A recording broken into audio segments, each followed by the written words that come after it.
Guys, it's your boy Vince Ryder, aka Vince Plus. New videos probably out later. I'm not sure, but I just come over here to actually talk about breaking, but also some sad news that I kind of have to address before I get into the main people talk. If anyone is watching, usually not a lot of people care much, but kind of want to talk about how I got into breaking, how it inspired me. You know, of course, pretty much it started off in Oakland when I was watching San Francisco when I was like almost like somewhere around 5 years old to 10, watching this showcase of these guys dancing. And I can actually name them. It was like Lil Bob, Bboy Law, if anybody remembers that. Probably no one. I think there was some that I think Iron Monkey was in there. He was well known in the Bay Area. Bboy Wicked, which is now DJ Wicked, which he makes music.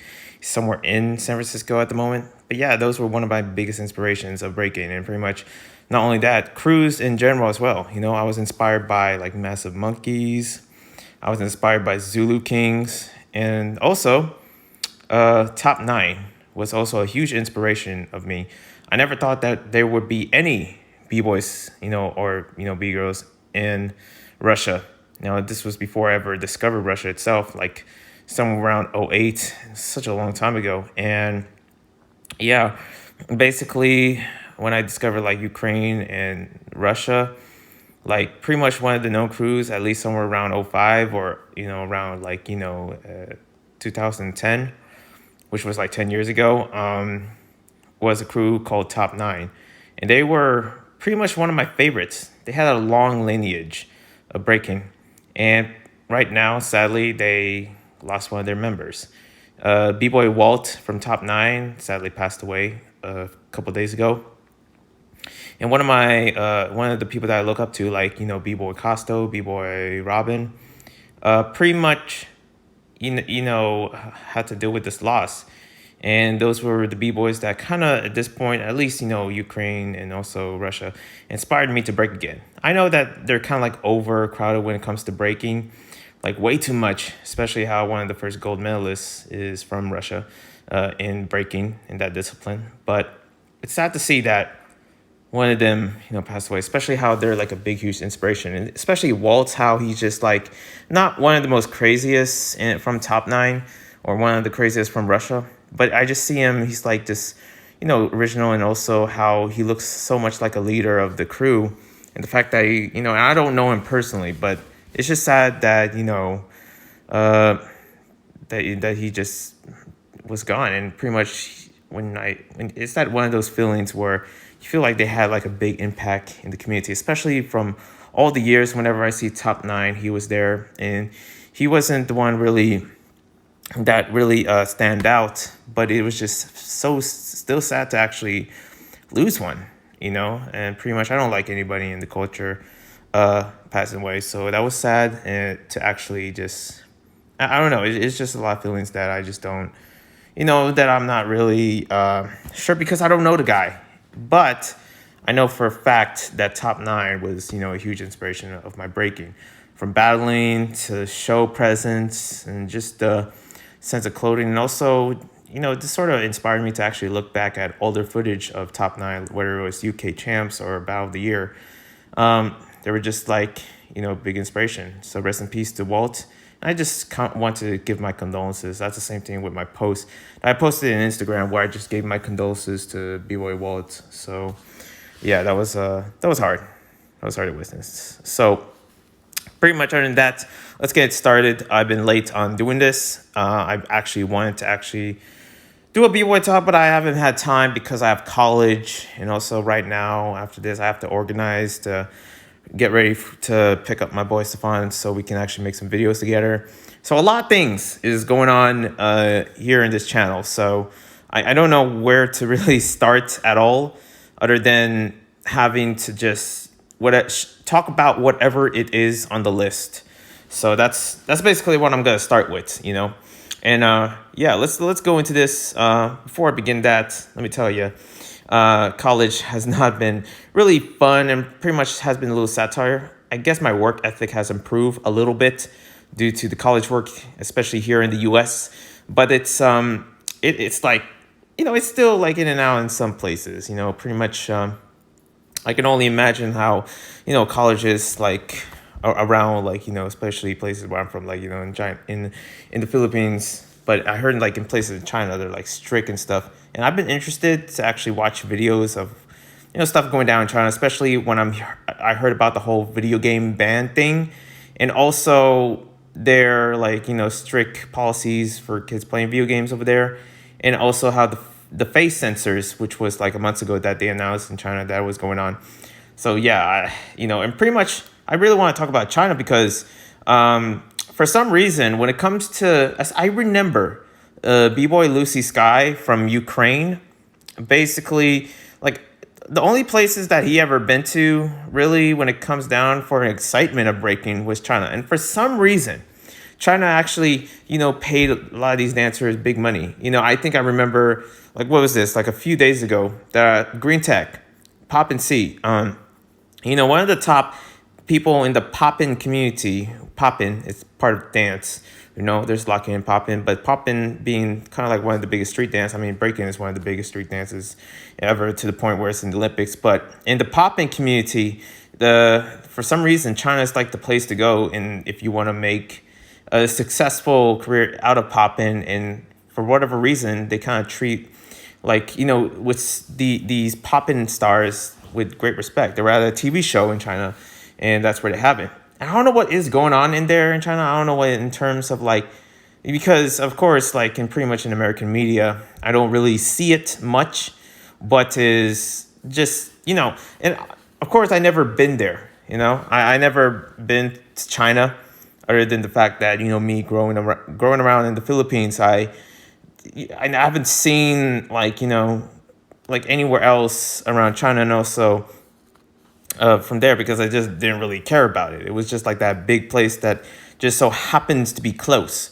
So yeah, that's what's pretty much, I guess, what's popping over there.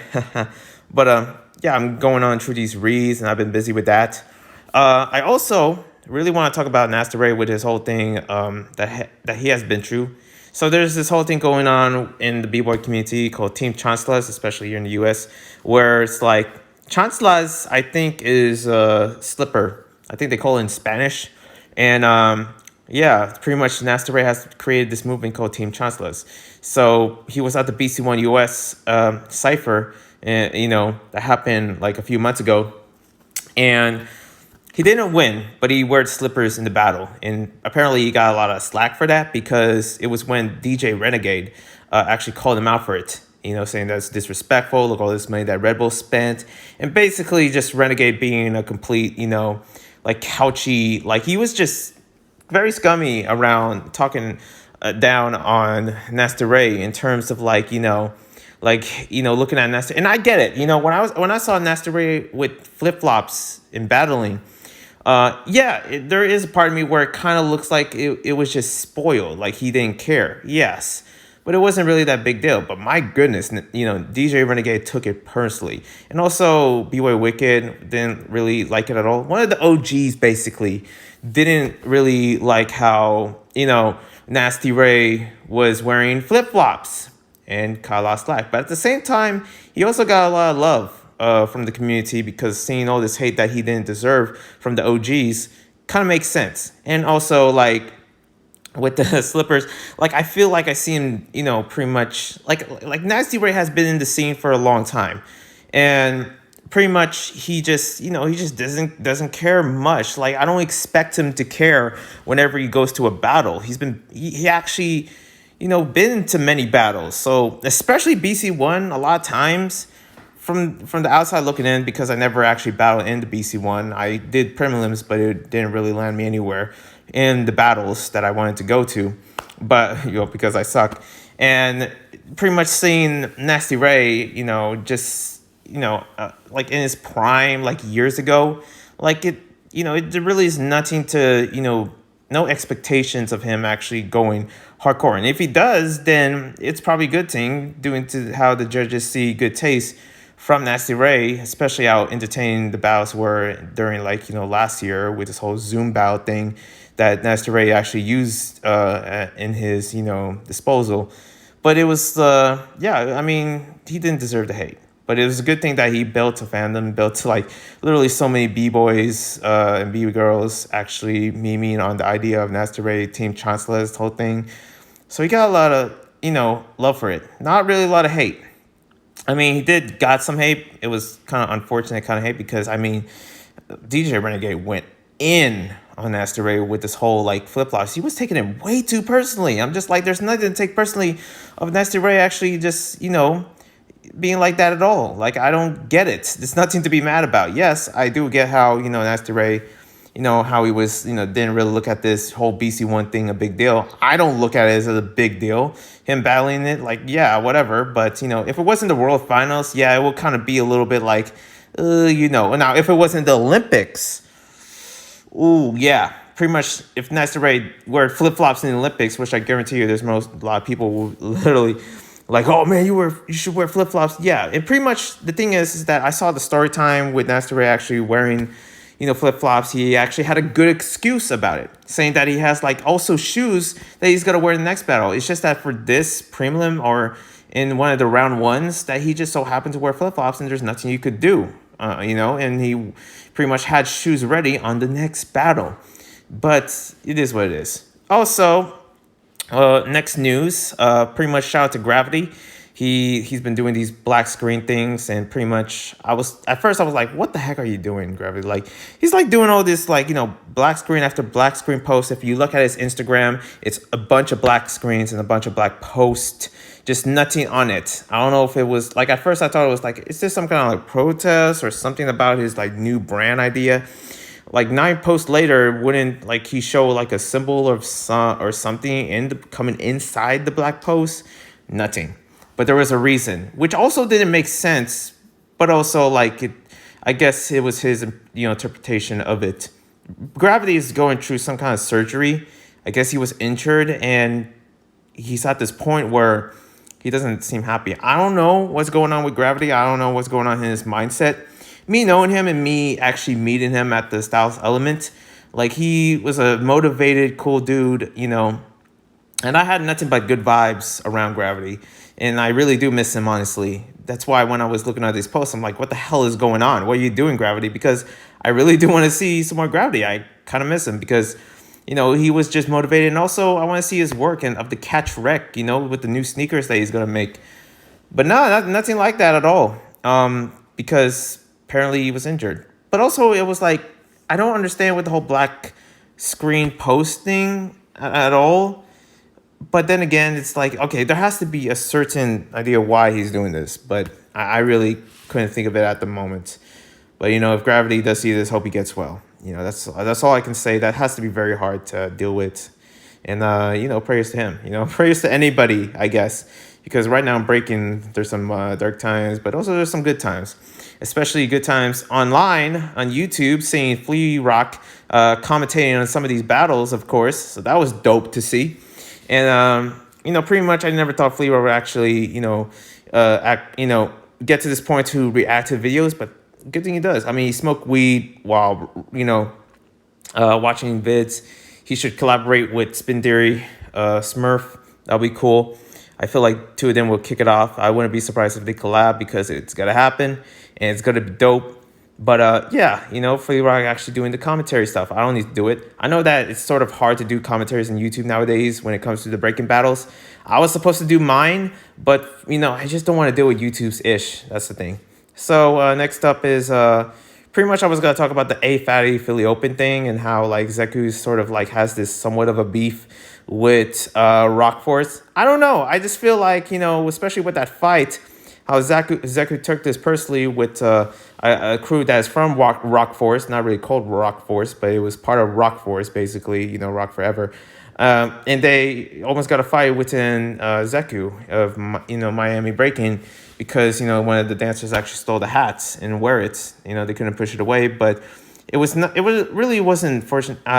It was not worth anyone actually getting into a fight over, but, pretty much I can see how Zeku was like, not really taking that. He was not taking that. He came home with the win, that's for sure.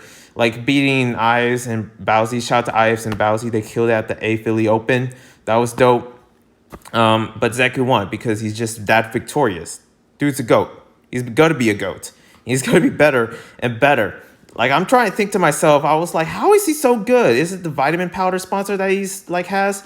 Or is it the shoes that he got from Shoe Gallery? Like those like Converse with the heart on it. I'm thinking to myself, like, is that what it is? I don't know. But yeah, that's pretty dope to actually, not really dope. I mean, it was scary. The one thing about A Fatty, I really, really want their shirts, their jacket especially.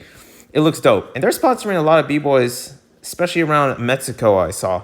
They had a Mexican team over there that was battling. And pretty much this Mexican team was just like going a bunch of places. I'm not sure if A Fatty was paying for them.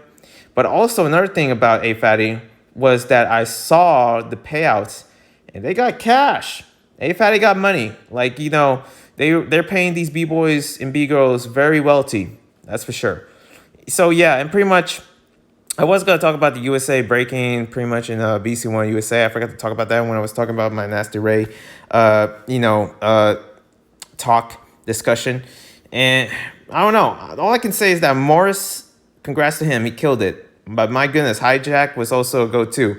That dude is really making so many kind of memories of the BC1. Like I think Stance Elements replayed that battle so many times with him smoking Morris.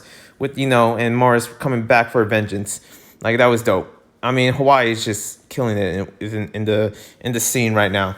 But also, what else right here? Oh, yeah, WDSF champs. It's not in China this time. It's actually going to be in France, so thank God. I mean, I don't know why they had it in China in the first place. That's always the one thing. Why have to be in Nanjing, China? Why does I think there was at one point where every event, like everybody in the dance community was going to China. But why? I don't know. Like, whatever China's up to and something, like, I'm not anti-China at all. It's just that I try to understand, like, why is it, like, big?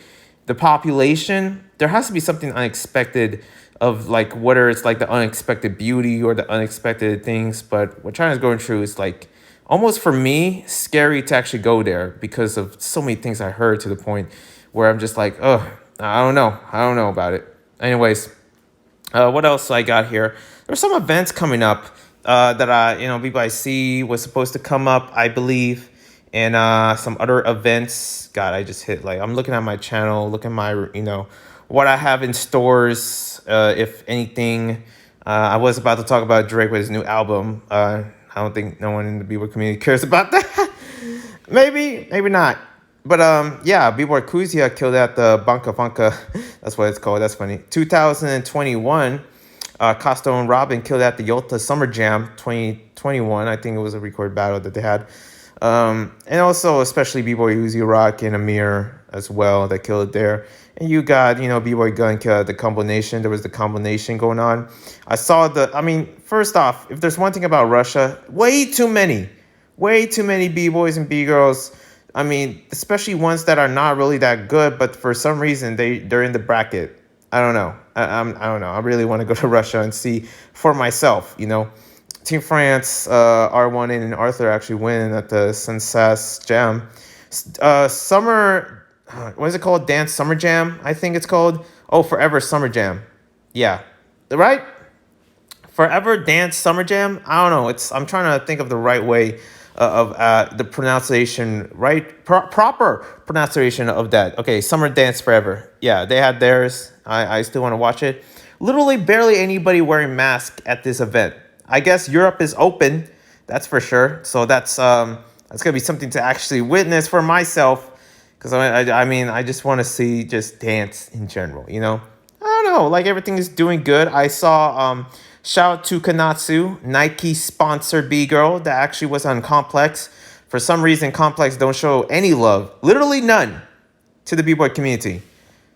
And it's like they're a hip-hop bass, subgenre, and, breaking is like a black sport. And it's like, I don't know, just so many confusing things when it comes down to breaking and how unfortunate it is and how many people just don't really care about it. Gets to me. I don't know. But other than that, that's all I want to share. Got nothing else. I'm going to see you when I see y'all. Peace.